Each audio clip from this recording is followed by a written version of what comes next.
chapter 22. So we're gonna go by his real name, Anthony. So Anthony came and got me and took me to Kingston so I could see my dad.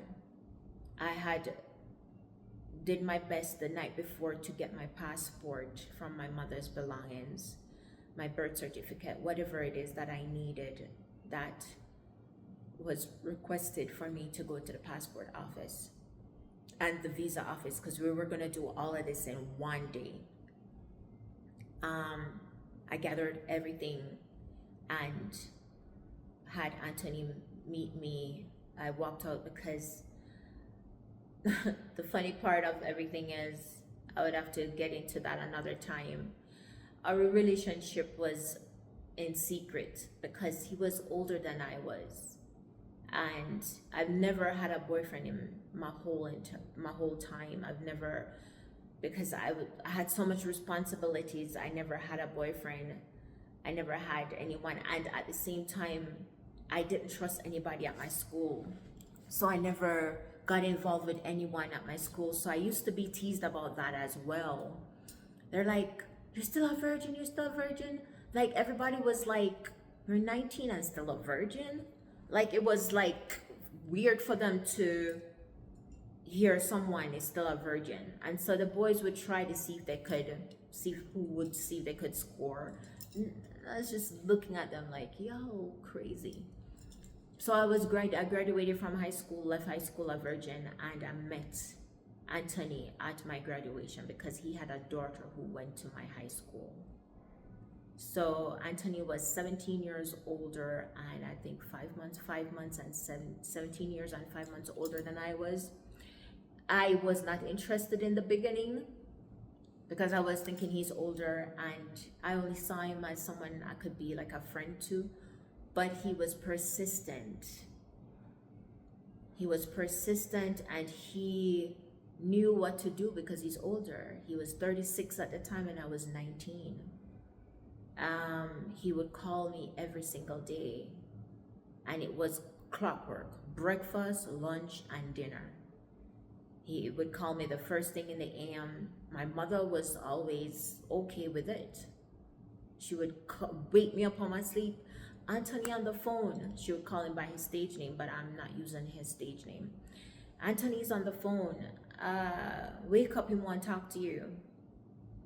Afternoon, he would do the same. Checking in, "What you having for lunch?" "I'm not having any lunch." "What?" I'm not having any lunch. I'm actually cleaning and finishing up, and I'm about to make dinner. It's like, "Oh, wow, okay, you could cook," and so on and so forth. Call me in the evening. Just calling and checking and stuff. That's how he would call me, clockwork. And within 4 days, he was trying to propose to me. And I said, "I don't know you. How are you going to propose to me in 4 days?" I said, "That's too quick. I don't know you. I would like to get to know who you are. And no matter of fact, I don't think I want to be your wife because you're way older than I am. And I'm not interested in marrying an older guy." And, you know, he's like, "Okay, well, I'll take my time and you'll get to know me. You'll see that I'm a nice person," and so on and so forth. So I said, "Okay." I said, "I'll be a friend of yours, but I can't promise anything else." So during the months pass and so on and so forth, and time going by, we constantly having conversations with each other. We talk daily until my mother cut it off, and we start writing each other letters. So I would look forward to going to the post office. My grandmother would secretly bring mail my letters to him, and she would get the letters and bring them to me. And that's how, when the phone was taken away, and just a whole lot with that part as well. However, you know, I could call on him to take me to go see my dad that day. And while he was dropping me off, I think my dad was looking out for me, and I didn't know he was looking out for me. So when the car pulled up and to the side gate where I was gonna walk through, I was leaning over to give Anthony a hug and a kiss. And while I was going to do that, I hear boom, boom, boom on the window, and turned out what that was Dad. And he would turn on the window and he said, "What are you doing? Who is this?" So I said, "Oh, this is Anthony," introducing them and telling him that he's my friend. I said a friend, and I think Anthony's feelings was hurt about that. But I was like, I didn't want to like tell my dad that I'm dating this man. So I was just like, he's my friend and he gave me a ride to come see you. And I was just giving him a hug to tell him thank you. And he's like, okay. So when we were walking into the house, my dad was like, "I need for you to be careful." And he said, "I don't think you should be dating that man." And so I kept quiet. I was like, okay, so I guess he saw more than what I thought he saw. And I was just like, I just kept quiet and listened to what he had to tell me. And I said to him, I said, "I'm getting to know him and I haven't done anything in that way with him." I said, "I am still a virgin." And he said, "Well, sure, but he just want me to know that he doesn't think that that would be a healthy situation for me, that he's like, he wouldn't want me to date this man." Like, he was making that clear to me. But at the same time, I'm like, for the months that I've been talking to him, he had grown on me in such a way that I was becoming to love this man. And I didn't know how to pull away from not having any more communication with him, because it seemed like my father was requesting of me to have no more communication with this man. I know that there's entertainment circles, and I don't know, maybe he knows something. I don't know what he knows. And it was just very hard for me to just say, okay, I'm gonna dead that. However, we went in the house and he's like saying, okay, yeah, sure, we're gonna we're leaving now. So he had his driver come over because he wasn't gonna drive.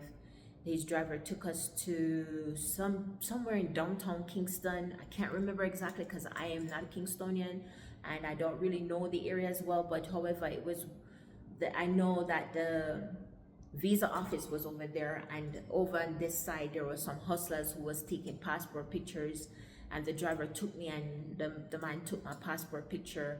We went over into the visa office and my dad just walked past the whole long line. It was like a long line of people waiting to get into the visa office. My dad just walked past them, and some people was like, "Oh, Jimmy Cliff, and then some people was like, him thinks that you become a superstar and can't just walk past where we're out here from 4 o'clock a.m. in the morning, I wait in a line." And I saw them, some of them are cussing and going, and my dad just didn't even act like he didn't even hear nothing they said. He just walked straight in and go straight up to the window, and he said, "Yeah, I would like to get a visa for my daughter. I have a tour coming up and she needs to leave the country with me. I'm leaving this weekend, so we need her visa right now, like today." And they were like, okay. And one lady was like, "That's not how it works." And then he said, "You know who I am? Do you know who I am?" And then she's like, somebody come and he's like, "No, okay, Mr. Cliff, okay, Mr. Cliff."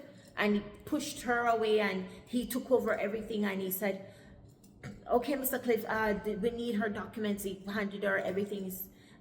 He said, okay, and he was looking at me. He's like, "Oh, so you're going on tour with your dad? Are you excited?" And I was like, smiling, because I was like, I didn't know I was going on tour. But anyways, I'm following along, and I was like,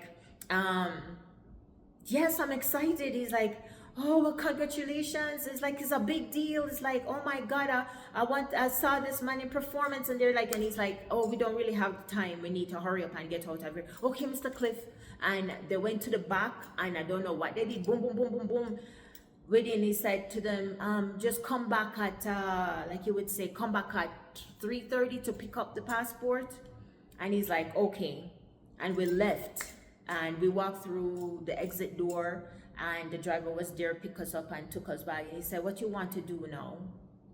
And he's like, you want to have lunch and stuff? And we hung out for the rest of the day. And then he was asking me, I remember my dad was asking me, who do you think you have luck with, men or women? Like, do you think you have luck with a female energy or male energy? I remember he was asking me that. I'm not going to disclose that here because some stuff is still sacred. I told him, and he was smiling. And we had lunch and we had a good time that day. I had already called Auntie Judy and tell her that I was gonna come by there and spend the night, and so on and so forth. They called him and tell him my passport was ready. We went, we pick up our passport, and I could not believe that I got everything in one day. I opened, he said, congratulations, you have a 10-year visa. And I was like, wow, thank you. And I was looking at my passport, I was looking at the 10-year visa in my passport, and I was like, oh my gosh. And he said, so when do you want to leave? Because we have to buy a plane ticket now. And I said, can I leave this Friday? He said, sure, yes. And he purchased my tickets. I told Auntie Judy I'm leaving for America, and I was like, now I have to tell my mom when I go home. It's everything happened so quickly, and I was thinking, no, I have to also tell Aunt Tony that I'm leaving. And I found that easier, because then no, I wouldn't have to see him, but I still will talk to him, but I wouldn't have to see him, because I still wanted to give my dad his desire, and I still wanted to also talk to him, but I still didn't want to see him to have any more attachments. And I felt like being away, it would just ease it for me to just be out of his life, Anthony's life. And then I would also fulfilling my dad's requests, and the universe would do the rest. I went home and I said to my mom, I'm leaving for America. And it's so funny that my grandmother was also leaving. I could not believe it. We end up flying up together the 28th of February, 1999 to New York City. Part 23.